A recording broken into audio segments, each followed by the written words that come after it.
Today I'm going to show you what I make when my kids ask for McDonald's and I say we've got McDonald's at home. Some of these are budget friendly, all of them are easy, and I think a lot cheaper than some of those menu prices at McDonald's. Here we go.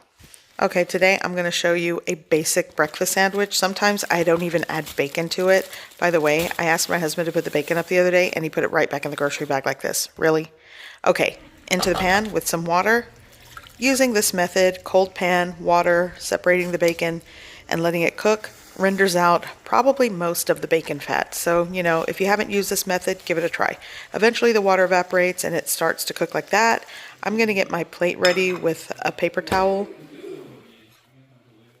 And once the bacon is crispy like this, then, you put it on your plate with a paper towel and your bacon is done.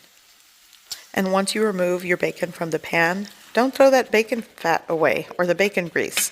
That goes perfect for your next batch of homemade soft flour tortillas. That's what I'm going to use it for. So I'm going to pour that into my bowl and you let it cool, pop it into the fridge and use it when you need it. So to make this basic breakfast sandwich, just use your toaster or you can grill your bread with some butter. This is easy. Okay, toast is ready. So now I'm going to start by making my eggs. I'm just going to take an egg and you can scramble them, but what I like to do is add some butter right into a preheated little pan here, and I'm cooking this over low. You don't want the butter to burn, and just melt that down. Then I'm just going to take one egg, obnoxiously just slam it onto the counter and, break it while it's going into the pan. It doesn't matter. It's an easy breakfast sandwich, but, if you want perfection, try again. Okay, so I'm just going to cook that and I'm going to attempt to flip this. Sometimes I don't have luck. Here we go. And success. So I'm just going to let that finish cooking. I'm going to get 2 slices of toast. You could also grill the toast. And I'm going to take my good old American cheese and just put it right on top of the egg, get it melty, and then I have the bacon, let's not forget that. So what I'm going to do is just let that melt a little bit in the pan, and then just take it and slide it right onto the toast. And let's not forget the bacon. I like to add 2 to 4 slices, it just depends. You top it, and it's ready. And this is very budget friendly, easy when you are making McDonald's at home, because the McDonald's prices are insane right now. And because I like coffee in the morning, I'm going to make an easy instant Korean coffee on the side, and it's just going to round out that budget McDonald's meal that makes me feel good because I saved money and didn't have to drive and didn't have to spend $8 to $10 per person on breakfast. And knowing that makes this breakfast even better. So I'm going to show you 2 other recipes, but be sure to check the description below because I even have a McNuggets recipe that can come in handy. Today I'm going to show you my version of a homemade McRib. This is going to be good. Okay, so to make this McRib sandwich, I need the McRib, or just ribs. So here I have a rack of baby back ribs. I've already removed the silver skin, or that tough membrane that's on the back of the bones of the ribs. I just peeled that off. So now I'm going to season with some salt and some cracked black pepper. And here I am going to use a barbecue rub that I like to make at home. And it's in my cookbook. And these are the ingredients that I put together to make one of my favorite barbecue spice rubs. I always have it on hand. I like to mix up a batch and I just keep it in baggies or jars. So this is what I'm going to be seasoning the ribs with. By the way, the link to my cookbook is in the description below. Okay, so now I'm just going to sprinkle all of this onto the back. So now I'm going to pat this on the back side and flip it over and repeat the process. I'm going to go on with sprinkling the salt, cracked black pepper, and then I'm going to season it with that barbecue spice rub. You can use any rub that you prefer, anything that you like to put together, whether it's homemade or store-bought. It all works. Just season your ribs the way you like. Okay, so this is going into my crock pot. If you have a smaller crock pot, this one is somewhere between 6 to 8. You can cut your ribs in half to fit them better. I'm leaving mine whole. And what I'm going to do is just go over with a little more salt, and this is on the meatier side. And I'm going to add cracked black pepper, and I'm going to shake on some more of that barbecue spice rub. I'm really not measuring how I'm seasoning it, So start with a tablespoon or so of that spice rub and work your way up. Okay, so now I'm going to cover with a lid.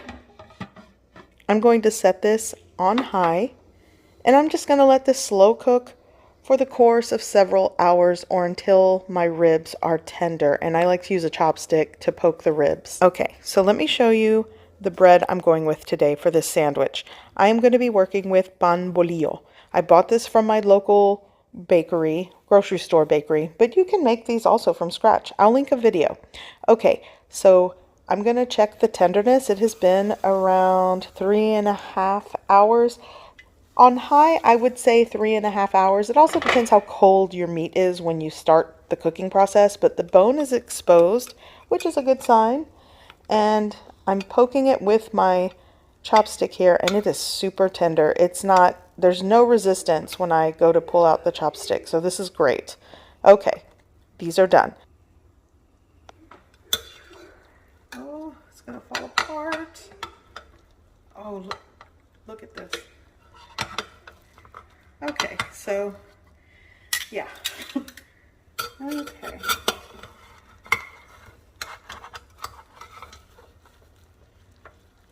Okay.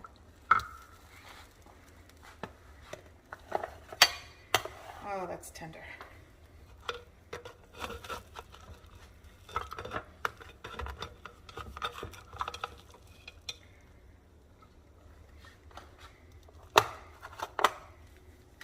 So these are definitely tender. And what I'm going to do, I'll show you. Actually, the bone is still hot, but you can easily remove the bones. This is going to give that McRib. You don't want to put bones in your sandwich, so you'll remove those, and they come out easily because the meat is so tender when you slow cook it in the slow cooker.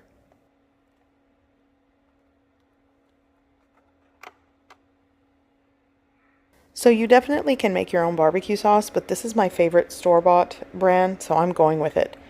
So I'm just going to slather all of this tender, slow-cooked, boneless ribs with this barbecue sauce. But homemade is a wonderful choice for this.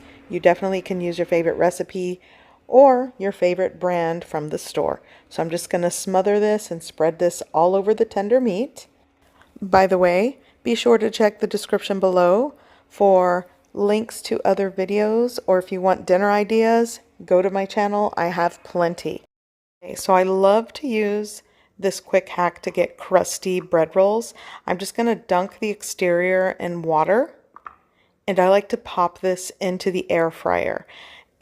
Even though this bread was baked this morning, I love the texture of a crusty roll or like French bread, and the quick dunk of water into an air fryer, or even if it's your oven, it just texturally is like the best bite with a soft center and crusty exterior. So I'm gonna go ahead and put this in the air fryer at 400 degrees Fahrenheit for about, let's say, 3 minutes, or until everything's crusty and toasty on the exterior. So I'm going to slice onion. You can't have a McRib without the onion, and it's a very simple sandwich. It's the meat patty slathered in sauce, onions, and pickle. And I'm going with a ranch pickle today. Use your favorite brand that you have at home. This is what I like. So I am ready to make a sandwich. I pulled out all the bones from the meat. My bread roll is crusty and warmed through. I'm just going to take kitchen shears to open this up. Use a bread knife.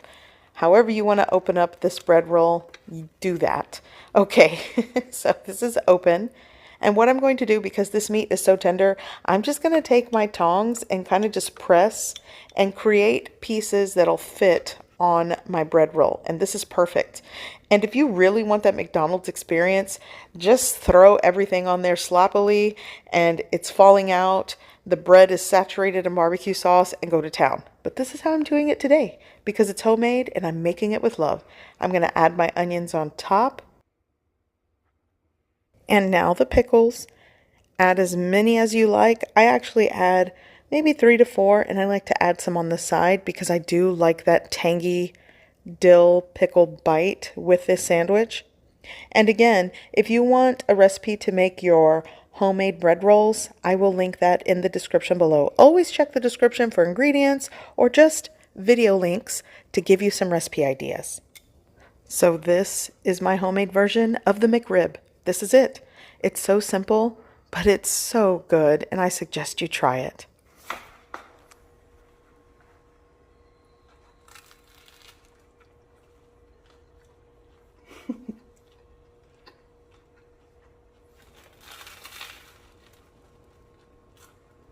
So my husband and son requested this today, and I think it's approved. Next up, let me show you a great simple cheeseburger recipe.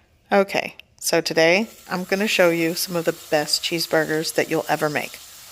Well, in my opinion. These patties may look thin, but they're tender and juicy, and all you need for these burgers are toasty buns, tender juicy meat patty, and cheese. That's it. No sauce or toppings required. This is going to be oh so good. Here we go. Okay, so today I'm making half of the recipe that I usually do, but I'll tell you the full recipe. So you'll need 2 pounds of ground beef. I'm using 85-15 fat to meat ratio and a sleeve of beefy onion soup mix. And that's one secret ingredient that I like to season my burger patties with. I'm only using half because, like I said earlier, I'm doing a half recipe. I'm also going to be adding some cracked black pepper. And the other secret ingredient is ketchup. Since I'm doing half of the recipe, I'm going with 2 tablespoons, but for the full recipe, it's a 1/4 cup of ketchup. Now, I'm just going to take my clean hands and kind of mix and fold it. You don't want to overwork the ground beef, so I'm kind of going to squish it and kind of start folding it, and that's it. This is my secret to some of the best hamburger patties. Give it a try. Tell me what you think in the comments below. Maybe you've already tried this method and you might not like it, but me, this is really so simple and easy, and my family loves this. So I'm working with a preheated cast iron skillet, and I had some like rendered bacon fat that's going in. I'm working with 85-15 meat to fat ratio, so I kind of want to work in a little extra fat into the meat. And just, you want to melt that, and probably don't use your hands like I am, but you know, I do this all the time. So what I'm going to do is create a very thin meat patty. With 1 pound of beef that I've seasoned and mixed, I can get somewhere between 5 to 6 meat patties. Now, for the full recipe, I work with 2 pounds. I can definitely get 10 patties or 10 cheeseburgers out of this. So that's kind of like giving you serving sizes or what you can get out of like 2 pounds of ground beef. So once I've patted it and kind of flattened it in my palm, I'm just going to lay it down right into the pan and kind of give it a press. And I'm just going to let that cook. It does not take long to cook if you want to keep it tender and juicy. Maybe a minute on each side. Then I'm just going to give it a flip and then give it a smash. I mean, could you call this a smash burger? I don't, I don't know. If you add like the onion and truly do a smash burger, you definitely can do that. I just like to give it a mash and let it cook and char for another minute.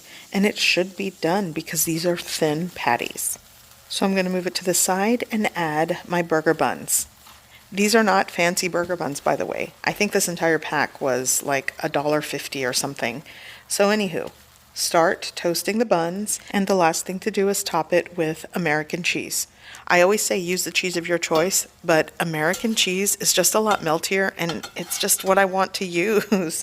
So add the patty to the bun and give the other side a flip.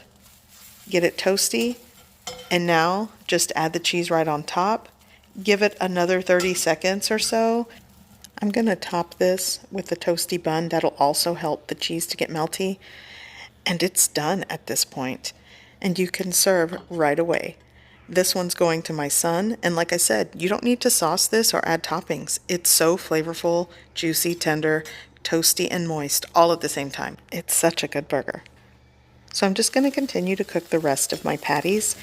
And you notice how it renders a lot of the fat and the natural juices. This is what just makes it so flavorful when you add the buns right into the pan. It just sops up all that flavor and juices and fat to get toasty. This is why you really don't need to add anything extra if you don't want to. This really is such an easy, delicious burger to make. So while I continue making the burger patties, I just want to mention, please be sure to check the description of this video because I put a lot of links or other information to my other social media pages that I run. I recently had to start another Facebook page, so if you want to follow me there, by all means, please check out the description and click the link in the description because there are several pages that do not belong to me that are floating out there that are run by people that aren't Simply Mama Cooks. So I want to make sure you go to the right one. So as I continue to make these, by the way, the kitchen smells wonderful when I'm cooking in my cast iron skillet and getting some charring on these patties and the toasty buns. I want to mention that you definitely can sauce or top these burgers how you prefer. I just wanted to showcase that sometimes making a simple cheeseburger is just where it's at. So I hope you give this recipe a try. I hope you like it.